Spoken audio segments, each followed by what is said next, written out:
the United States of America, that has done more to support Israel than any other country, this friend that has blocked countless efforts to delegitimize Israel, cannot be true to our own values or even the stated democratic values of Israel. And we cannot properly defend and protect Israel if we allow a viable two-state solution to be destroyed before our own eyes. And that's the bottom line.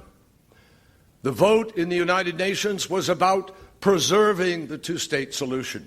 That's what we were standing up for. Israel's future as a Jewish and democratic state, living side by side in peace and security with its neighbors. That's what we are trying to preserve for our sake and for theirs.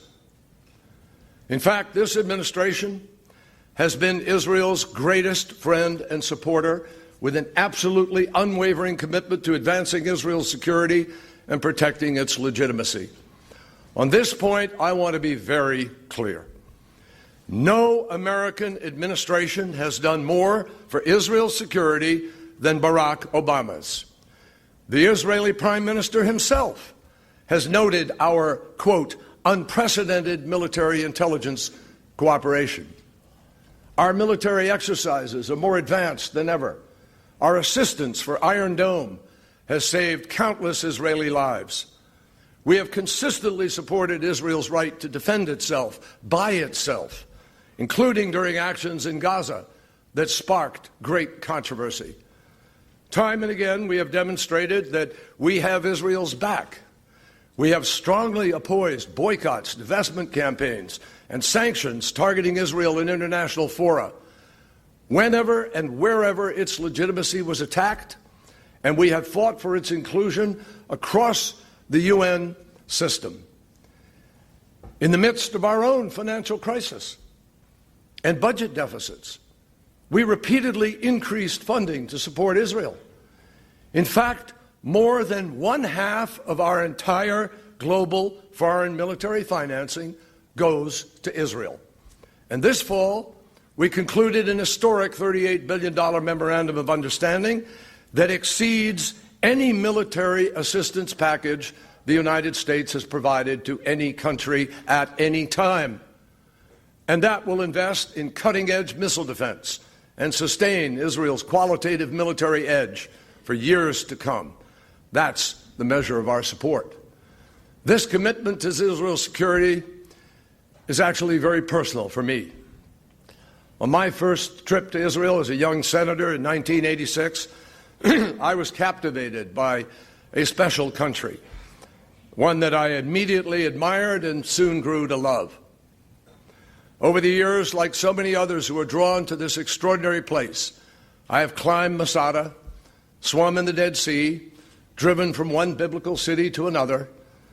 I've also seen the dark side of Hezbollah's rocket storage facilities just across the border in Lebanon, walked through the exhibits of the hell of the Holocaust at Yad Vashem, stood on the Golan Heights, and piloted an Israeli jet over the tiny airspace of Israel, which would make anyone understand the importance of security to Israelis. Out of those experiences came a steadfast commitment to Israel's security that has never wavered for a single minute in my 28 years in the Senate or my 4 years as Secretary. I've also often visited West Bank communities where I met Palestinians struggling for basic freedom and dignity amidst the occupation, passed by military checkpoints that can make even the most routine daily trips to work or school an ordeal, and heard from business leaders who could not get the permits that they needed to get their products to the market, and families who have struggled to secure permission just to travel for needed medical care. And I have witnessed firsthand the ravages of a conflict that has gone on for far too long. I've seen Israeli children in Sderot whose playgrounds had been hit by Katyusha rockets. I visited shelters next to schools in Kiryat Shimona. The kids had 15 seconds to get to after a warning siren went off. I've also seen the devastation of war in the Gaza Strip, where Palestinian girls in Ishbat Abed Rabo played in the rubble of a bombed-out building. No children, Israeli or Palestinian, should have to live like that. So despite the obvious difficulties that I understood when I became Secretary of State, I knew that I had to do everything in my power to help end this conflict. And I was grateful to be working for President Obama, who was prepared to take risks for peace and was deeply committed to that effort. Like previous U.S. administrations, we have committed our influence and our resources to trying to resolve the Arab-Israeli conflict because, yes, it would serve American interests to stabilize a volatile region and fulfill America's commitment to the survival, security, and well-being of an Israel at peace with its Arab neighbors. Despite our best efforts over the years, the two-state solution is now in serious jeopardy. The truth is that trends on the ground, violence, terrorism, incitement, settlement expansion, and the seemingly endless occupation, they are combining to destroy hopes for peace on both sides and increasingly cementing an irreversible one-state reality that most people do not actually want. Today, there are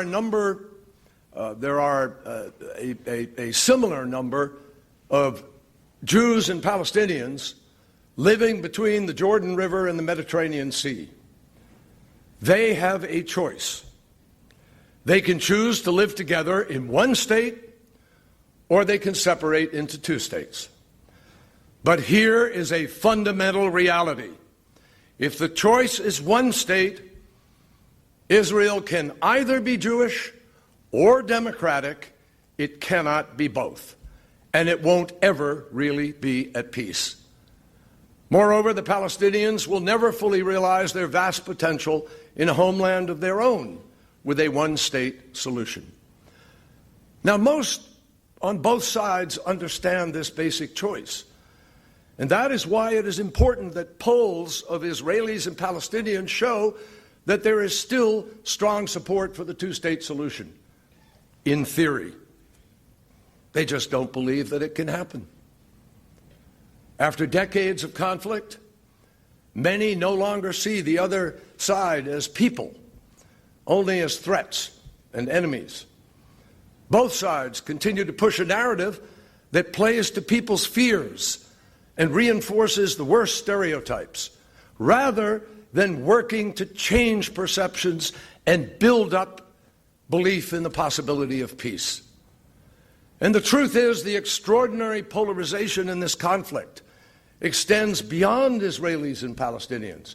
Allies of both sides are content to reinforce this with an us or you're with us or against us mentality, where too often anyone who questions Palestinian actions is an apologist for the occupation, and anyone who disagrees with Israel policy is cast as anti-Israel or even anti-Semitic. That's one of the most striking realities about the current situation. This critical decision about the future, one state or two states, is effectively being made on the ground every single day, despite the expressed opinion of the majority of the people. The status quo is leading towards one state and perpetual occupation. But most of the public either ignores it or has given up hope that anything can be done to change it. And with this passive resignation, the problem only gets worse, the risks get greater, and the choices are narrowed. This sense of hopelessness among Israelis is exacerbated by the continuing violence, terrorist attacks against civilians, and incitement, which are destroying belief in the possibility of peace. Let me say it again. There is absolutely no justification for terrorism, and there never will be. And the most recent wave of Palestinian violence has included hundreds of terrorist attacks in the past year, including stabbings, shootings, vehicular attacks, and bombings, many by individuals who have been radicalized by social media. Yet the murderers of innocents are still glorified on Fatah websites, including showing attackers next to Palestinian leaders following attacks. And despite statements by President Abbas and his party's leaders making clear their opposition to violence, too often they send a different message by failing to condemn specific terrorist attacks and naming public squares, streets, and schools after terrorists. President Obama and I have made it clear to the Palestinian leadership countless times, publicly and privately, that all incitement to violence must stop. We have consistently condemned violence and terrorism, and even condemned the Palestinian leadership for not condemning it. Far too often, the Palestinians have pursued efforts to delegitimize Israel in international fora. We have strongly opposed these initiatives, including the recent wholly unbalanced and inflammatory UNESCO resolution regarding Jerusalem. And we have made clear our strong opposition to Palestinian efforts against Israel at the ICC, which only sets back the prospects for peace. And we all understand that the Palestinian Authority has a lot more to do to strengthen its institutions and improve governance. Most troubling of all, Hamas continues to pursue an extremist agenda. They refuse to accept Israel's very right to exist. They have a one-state vision of their own. All of the land is Palestine. Hamas and other radical factions are responsible for the most explicit forms of incitement to violence. And many of the images that they use are truly appalling. And they are willing to kill innocents in Israel and put the people of Gaza at risk in order to advance that agenda. Compounding this, the humanitarian situation in Gaza, exacerbated by the closings of the crossings, is dire.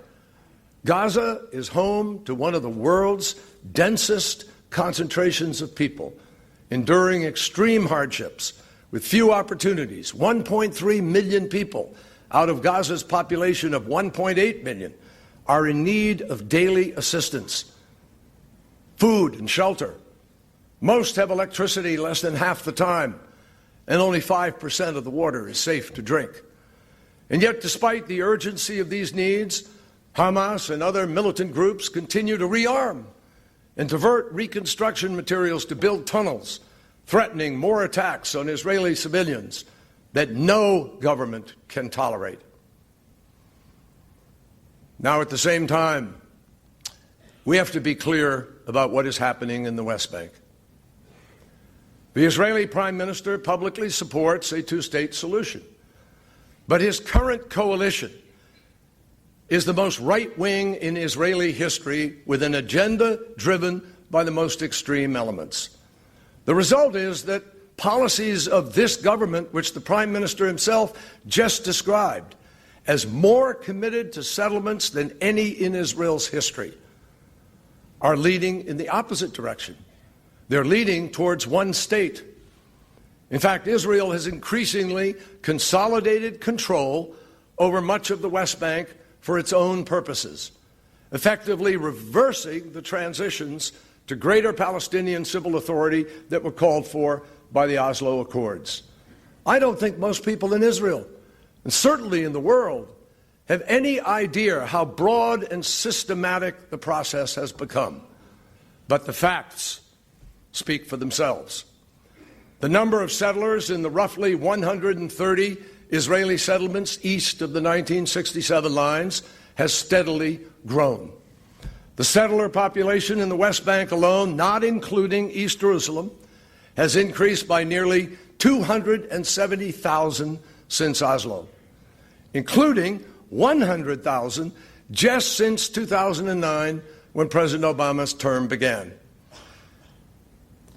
There's no point in pretending that these are just in large settlement blocks. Nearly 90,000 settlers are living east of the separation barrier that was created by Israel itself, in the middle of what, by any reasonable definition, would be the future Palestinian state. And the population of these distant settlements has grown by 20,000 just since 2009. In fact, just recently, the government approved a significant new settlement well east of the barrier, closer to Jordan than to Israel. What does that say to Palestinians in particular